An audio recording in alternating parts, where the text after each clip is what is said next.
मेहंदी लगा के रखना, डोली सजा के रखना, लेने तुझे ओ प्रेरणा, आएगा तेरा Saurabh. Okay you know guys, ये जब मैं बुक पढ़ रहा था तो मुझे गेम ऑफ थ्रोन्स के हाउस के कनेक्शंस की याद आ गई। हे गाइज, मैं हूं Raunak and welcome back to another episode. आज हम बात करने वाले हैं वन अरेंज्ड मर्डर इस बुक के बारे में बाय चेतन भगत।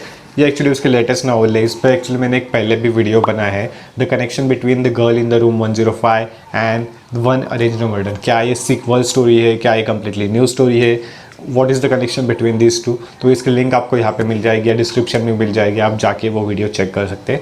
लेकिन ये वीडियो होने के बाद चेक करना, ताकि इस वीडियो में आपको बहुत सारी डिटेल्स मिलने वाली है। Let's talk about the book first. Book कुछ ज़्यादा बड़ी नहीं है, कुछ अराउंड 60-61 चैप्टर्स है इस बुक में। हर चैप्टर की लेंथ भी बहुत छोटी है। अगर आप किंडल पे पढ़ते हो तो और भी ईजी हो जाता है पढ़ने के लिए। तो ये स्टोरी वहीं से शुरू होती है जहाँ पे सौरभ और केशर, ये दोनों एक दूसरे के फ्रेंड थे, बहुत अच्छे फ्रेंड्स थे। और उन्होंने लास्ट ईयर में जहारा वाला केस, यानी कि उसके जहारा केस था, वो सॉल्व किया था मिस्टर राणा की हेल्प से, यानी कि जो इंस्पेक्टर है उसके राणा की हेल्प से। तो उसके बाद वहाँ पे वो Keshav it kind of a Tinder guy होता है कि उसे सारी लड़कियाँ वगैरह उस वहाँ पे पसंद होती है। और सौरभ काइंड ऑफ मैट्रिमोनियल गाय के उसे वो मैट्रिमोनियल पे प्रेरणा से मिलता है और प्रेरणा से उनकी बातचीत होती है और दोनों की शादी फिक्स हो जाती है। तो एक्चुअली सौरभ थोड़ा सा फैट बॉय है, आपको फोटो में पता चल जाएगा, और प्रेरणा भी थोड़ी सी ओवर वेट है। तो एक दिन क्या होता है कि केशव उसका मजाक उड़ाता है कि शी इज़ ओवर वेट वगैरह वगैरह करके, और इन दोनों में झगड़ा, यानी कि इन दोनों में थोड़ी सी दरार पड़ जाती है और केशव और सौरभ थोड़े से डिफरेंट हो जाते हैं। तो उनकी एक्चुअली जेड डिटेक्टिव वाली वो एजेंसी भी होती है, उसके साथ वो एक साइबर सिक्योरिटी में काम भी कर रहे होते हैं। Now let's talk about the plot. What is the plot about this story. So अभी मैंने जैसे ही बताया कि केशव और सौरभ की दोनों से दरार पड़ जाती है, तो ये दोनों भी एक्चुअली साइबर सिक्योरिटी में काम कर रहे होते हैं। उसके साथ जेड डिटेक्टिव, यानी कि जो जहारा के नाम से जेड डिटेक्टिव जिन्होंने एजेंसी शुरू की थी, तो वहाँ पे छोटे मोटे केसेस सॉल्व कर रहे होते। कुछ बड़े केसेस उनके पास नहीं होते क्योंकि वो ज़्यादा फेमस नहीं होते इसलिए। और वहाँ से एक्चुअली स्टोरी शुरू हो जाती है। प्रेरणा 26 ईयर ओल्ड्स की है और सौरभ और प्रेरणा का काइंड ऑफ रोमांस वगैरह बताया गया है। रोमांस के बारे में मैं इस वीडियो के एंड में बात करूंगा, ताकि वो आपको डेफिनेटली मज़ा आएगा पढ़ने के लिए। तो अब केशव थोड़ा सा अलग अलग रहता है, सौरभ और प्रेरणा अलग अलग रहती है, क्योंकि ऑब्वियसली दोनों में दरार हो चुकी है। सौरभ और प्रेरणा ऑलमोस्ट 6 मंथ से रिलेशनशिप में है और 3 महीने बाद उनकी शादी होने वाली है, और उससे पहले करवा चौथ आती है।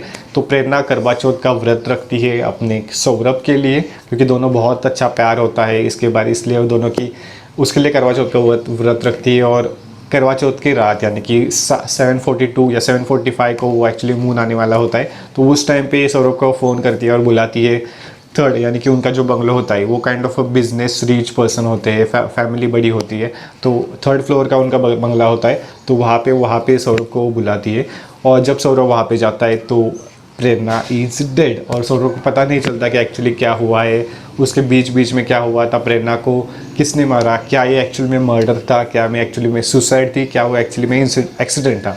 तो ये सारी केस फाइंड करने के लिए सौरभ और केशव क्या क्या चीज़ें करते हैं, किस किस प्रॉब्लम से गुजरते हैं, तो इसके बारे में स्टोरी है। क्या ये एक्चुअली में मर्डर मिस्ट्री है, मर्डर मिस्ट्री है तो मर्डर किसने किया है, एक्सीडेंट हो तो एक्सीडेंट कैसी वजह से हुआ है, और सुसाइड हो तो सुसाइड उसने क्यों की है, तो उसके बारे में एक्चुअली स्टोरी है। उसका मर्डर होने के बाद वहाँ पे विजेंद्र सिंह, यानी कि जो वहाँ के एरिया का इंस्पेक्टर होता है, वो वहाँ पे चेक करने के लिए जाता है। वो सौरभ को सस्पेक्ट करता है, तो सौरभ केशव को फ़ोन करके वहाँ पे बुला लेता है। एक्चुअली ऐसे ऐसी चीज़ें हो चुकी है, तुम भाई प्लीज़ जल्दी आ जाओ, यहाँ पे प्रॉब्लम हो चुका है।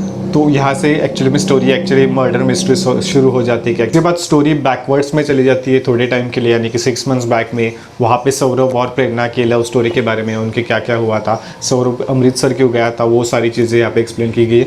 एक्चुअली यहाँ पे जो रोमांस पार्टी, यानी कि सौरभ और प्रेरणा, ये दोनों एक दूसरे को फूड नाम से बुलाते थे, यानी कि जलेबी, रसगुल्ला, लड्डू, ब्ला ब्ला ब्ला।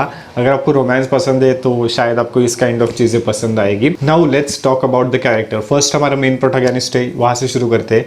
केशव जो जिसने इन्वेस्टिगेशन जेड डिटेक्टिव्स की एजेंसी शुरू किया, और वो कोई किसी बड़े केस के लिए वेट कर रहा होता है, और वो से ये एक्चुअली में बड़ा केस मिल जाता है कि जो उसके अराउंड ही, यानी कि सौरभ का ही केस है, और वो विजेंद्र सिंह और राणा की मदद थी। सो राणा कौन है, यानी कि the girl in the room 105 में जो इंस्पेक्टर था, जिसने जहारा केस में हेल्प की थी और सारा क्रेडिट ले लिया था, तो वो था इंस्पेक्टर राणा का भी यहाँ पे इंट्रोडक्शन है, और वो कैसे हेल्प करता है उसके बारे में भी। सेकंड कैरेक्टर सौरभ के बारे में बात करें तो Saurabh is madly in love with Prerna, और उसके लिए वो कुछ भी कर सकता था, काइंड ऑफ बहुत ही अच्छा प्यार, बहुत प्यार करता था और वो काइंड ऑफ शॉक में था कि अब क्या करे, प्रेरणा को किसने मारा होगा, ब्ला ब्ला, और वो केशव को सारी चीज़ें पूछता था कि अब क्या करना है, ये केस कैसे सॉल्व करेंगे, क्या क्या चीज़ें होगी इसके बारे में। प्रेरणा की बात करें तो प्रेरणा इज़ 26 ईयर ओल्ड, कि जो ईटोस करके उसका एक खुद का स्टार्टअप होता है, यानी कि ईटोस की वो को फाउंडर होती है अपनी फ्रेंड नम्रता के साथ। तो वो उनका वो ईटोस का अपना स्टार्टअप होता है कि जहाँ पे फूड के बारे में बात करती है। तो so food is a common between Saurabh and Prerna, इसलिए वो एक दूसरे के प्यार में होते। उसके बाद बहुत सारे कैरेक्टर, यानी कि पूरे बंगलों में रहने वाले, उसके ड्राइवर अनवर, उसमें जो मेड है उसके बारे में कैरेक्टर है, उसके माता पिता, और उसका अजय, देन अंजलि, ये सारे बहुत सारे कैरेक्टर्स के जिसके बारे में इसमें बताया गया है। इतने भी ज़्यादा कैरेक्टर्स नहीं। अगर आप आपको इंडियन मिस्ट्री पसंद आएगी तो ये डेफिनेटली बुक आपको पसंद आएगी। यूजुअली इंटरनेशनल बुक्स में नाम थोड़े से डिफरेंट होते हैं, बहुत सारे कन्फ्यूजन होते हैं, मगर आपको यहाँ पे इंडियंस नाम है तो आपके लिए पढ़ने के लिए भी ये बहुत ही ईजी होगी। तो प्रेरणा का मर्डर होने के बाद केशव और सौरभ, यानी कि वो राणा की हेल्प से इसमें इन्वेस्टिगेशन के लिए हेल्प करने के लिए शुरू कर देते, लेकिन उनको पता नहीं होता कहाँ से शुरू करना है, तो इन्वेस्टिगेशन रिपोर्ट वगैरह चूज करते हैं। तो टोटल 11 सस्पेक्ट होते हैं, अगर सौरभ को छोड़ दे तो, सौरभ को कंसिडर करें तो टोटल 12 सस्पेक्ट हो जाते।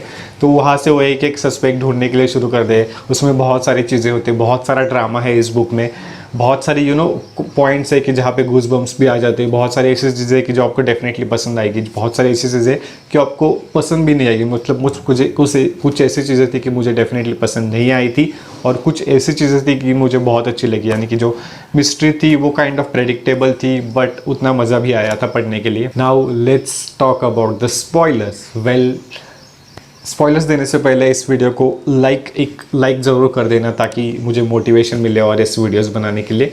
वेल, स्पॉयलर्स में एक अलग ही वीडियो बनाऊंगा, लेकिन इस वीडियो पे अगर हम 1000 लाइक्स और the girl in the room 105, right, तो 105 कमेंट्स इस वीडियो पे आ जाते हैं, तो उसका मैं डेडिकेटेडली एक वीडियो बनाऊंगा जहाँ पे फर्स्ट बुक सेकेंड बुक दोनों का कनेक्शन क्या है उसके बारे में, और इसकी एंडिंग क्या है उसके बारे में भी डेफिनेटली आपको बताऊँगा। आई नो तभी भी आप इस स्पॉइलर के लिए थोड़े बहुत तो एक्साइटेड हो। तो अगर आपने GOT पढ़ी हो, यानी कि गेम ऑफ थ्रोन्स बुक्स पढ़ी हो, तो उसमें जो हाउस का कनेक्शन होता है, हाउस के लीडर्स का कनेक्शन होता है, वो काइंड ऑफ कनेक्शन आपको यहाँ पे इमेजिन करना पड़ेगा। चलो मैं आपको एक और स्पॉइलर दे देता हूँ। हम सबके DNA 99% सिमिलर होते हैं और सिर्फ 1% का डिफरेंस होता है। अगर आपको 1% समझना है तो आपको ये बुक डेफिनेटली पढ़नी पड़ेगी। Now let's talk about the language. Language is very easy, इतना ज़्यादा कुछ कॉम्प्लिकेटेड नहीं है। आप कोई भी हो, अगर आपने बहुत सारी चैतन्य भगत की पहली बुक पढ़ी है तो ये भी आप डेफिनेटली पढ़ सकते हो। अगर आपने गर्ल इन द रूम 105 पढ़ी है तो आपको ये डेफिनेटली पढ़नी पड़ेगी। वैसे एक्चुअली ज़्यादा कुछ कनेक्शन नहीं है, स्टैंड अलोन बुक भी है तो इसमें कोई प्रॉब्लम नहीं है, बट कुछ चीज़ें, यानी कि केशव और मिस्टर राणा का बैकग्राउंड क्या था और उन्होंने कैसे हेल्प वगैरह की थी उसके बारे में थोड़ी बहुत इन्फॉर्मेशन है, ज़्यादा कुछ इसमें नहीं है, तो आप obviously stand alone book definitely पढ़ सकते हो। Now let's talk about the mystery. Well, mystery is kind of interesting, मतलब इतना ज़्यादा कुछ हाइप भी नहीं थी मिस्ट्री का और इतनी ज़्यादा लो भी नहीं थी, काइंड ऑफ एवरेज मिस्ट्री थी।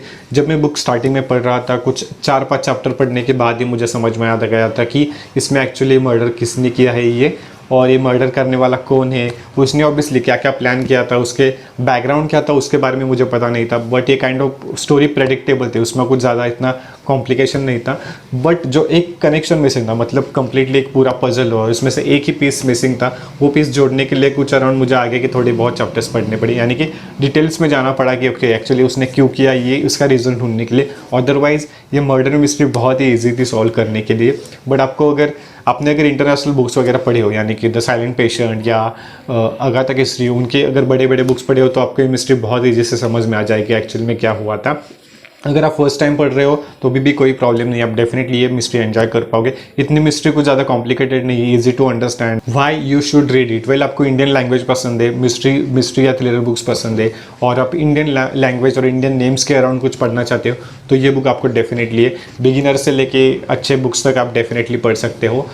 मिस्ट्री थोड़ी सी अच्छी है, लैंग्वेज भी ईजी है, तो आप डेफिनेटली ट्राई कर सकते हो। Why you should not read it. Well, it's very simple. अगर आप इंटरनेशनल बुक्स पढ़ते हो, मुराकामी, अगाथा क्रिस्टी, ऐसे बड़े बड़े मिस्ट्री बुक्स पढ़ते हो तो ये मिस्ट्री आपको बहुत ईजी लगेगी, इसमें कुछ ज़्यादा कॉम्प्लिकेशन नहीं हो। और जैसे अगर आप आगे जाते हो स्टोरी बहुत ही प्रेडिक्टेबल हो जाती है। अगर आपको प्रेडिक्टेबल स्टोरी नहीं चाहिए तो आप डेफिनेटली ये स्किप कर सकते हो। इसके बाद इस लैंग्वेज की बात करें तो लैंग्वेज इस बार आई गेस चेतन भगत ने बहुत अच्छे से काम किया है, ज़्यादा कुछ बुरे वर्ड्स वगैरह इसमें यूज़ नहीं किए। That's a really good point. तो I think this book is really good, जितना डिजर्व करती है उतने से तो अच्छी है।